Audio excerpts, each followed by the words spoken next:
दोस्तों, भगवान शिव के बारे में ऐसा कहा जाता है कि भगवान शिव त्रिलोक के आदि और अंत के देवता हैं, जिनके आगे दुनिया की सारी शक्तियां असफल हो जाती हैं। लेकिन क्या आपको मालूम है भगवान शिव का जन्म कैसे हुआ था? उनकी माता कौन थी और उनके पिता का क्या नाम था?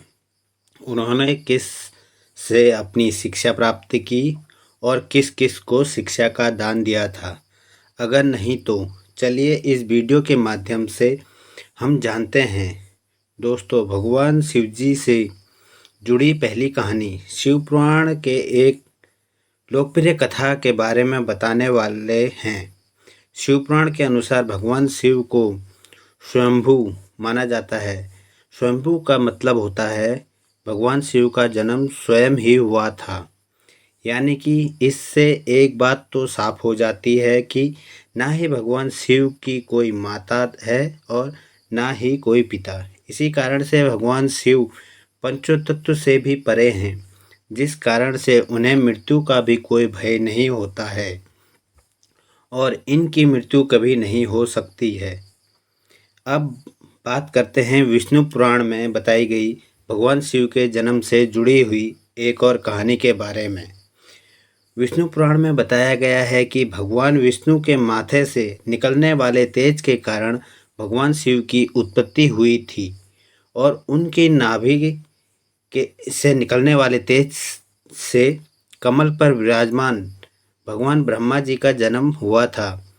मगर और भगवान विष्णु के जन्म के बारे में शिव पुराण में बताया गया है कि एक बार की बात है, भगवान शिव अपने घुटने मल रहे थे और उनके घुटनों से निकलने वाले मैल से भगवान श्री विष्णु का जन्म हुआ था।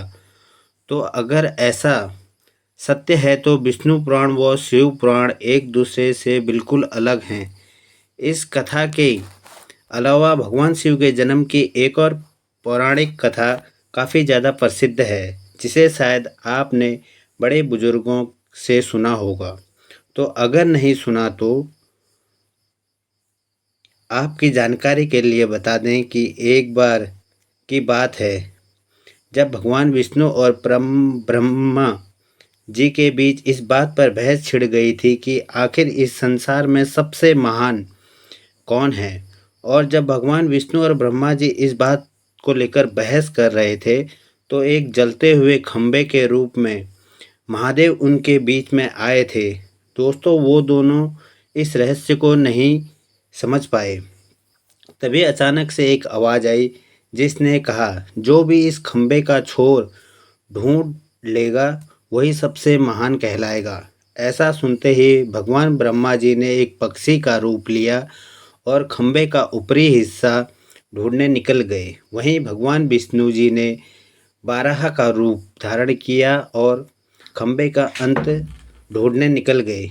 बहुत देर खोजने के बाद भी दोनों में से किसी को भी खंबे का छोर नहीं मिला और दोनों हार मानकर वापस आ गए। जिसके बाद भगवान शिव अपने असली रूप में आए और फिर भगवान विष्णु और ब्रह्मा जी ने ये मान लिया कि महादेव ही सबसे महान और शक्तिशाली हैं। इनसे बड़ी शक्ति इस दुनिया में कोई नहीं है। इसके साथ ही शिव पुराण में बताया गया है, खंबा इस बात को दर्शाता है कि भगवान शिव ना ही जन्मे हैं और ना ही उनका अंत है। इसी कारण भगवान शिव को शंभू कहा जाता है। नमस्कार दोस्तों।